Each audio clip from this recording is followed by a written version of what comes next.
Our next performer is Sara Hennessey. All right, before I go on stage, aside from the regular "have a great time out there" me, and "just be yourself" me, I usually just try to think of dancing. Like, I just like dance a little bit. Like, I keep it pretty internal, so people are like, "Who's this Zumba instructor over here?"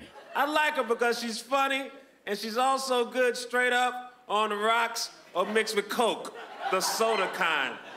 Please welcome Sara Hennessey.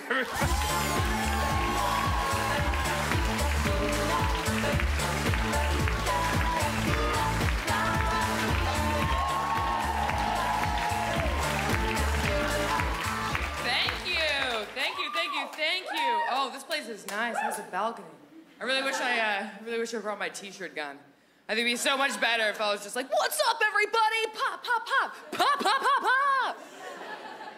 And you'd be all like, "Whoa, wait a minute, these are all women's mediums." And be like, "This smells used for sure." And I'd be like, "How's it going, everybody? I'm gonna need those back after the show. Those are all my tops."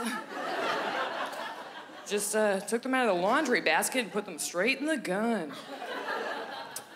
So I was thinking about recess. I think that we should have recess for adults. Don't you think so? Can we get all Sweden for a moment? Like, seriously. 3 bells a day just to break things up. Break up this.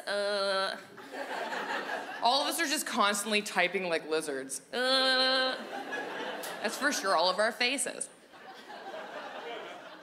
When I was a kid, I realized that there was 2 kinds of kids at recess, all right? They're the kind of kids who were like, "I brought this ball from home and I have an extra tank top. Let's make this 15 minutes count." There's those kind of kids.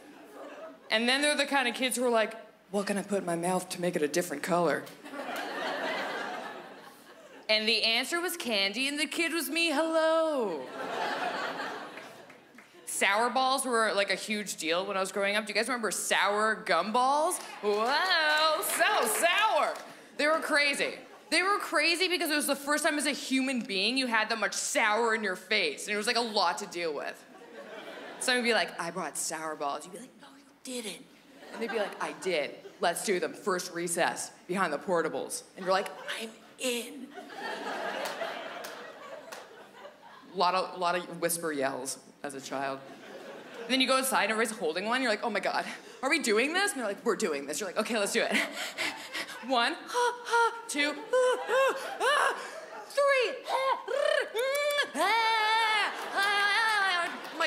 My glands, where are my glands? My spine feels weird. I'm blinking. I'm blinking, it's so sour. And you look over at your friend, she's like, and you're like, "You didn't do it." And she's like, "I was scared." And you're like, "Pick it up, Tiffany." Anyway, I was really hard on my one friend. And then the bell rings, you're like, "What do I do? I only have this slobbery ball." And then you put it back in your pocket for later. And you're like, "No one will notice." And then in the middle of language arts class, you're like, "I just need a sweet hit." And then just dunk your finger in. And you're like, like a tiny little addict, so cute. There was this kid in our class named Chico, and one time he came up to us and he was like, "What are you guys doing, eating sour balls?" And he grabbed the whole handful and he put them all in his mouth at once. He was like,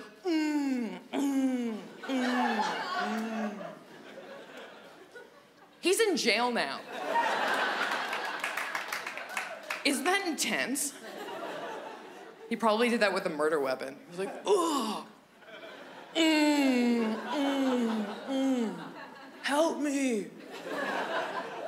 Sorry, Chico, you can't taste sour. And that was probably a telltale sign, but nobody was looking out for it because it was the early 90s. They're like, "You know what? That kid just bit a squirrel." He's real creative. He's gonna be an excellent surgeon one day. Thanks for having me.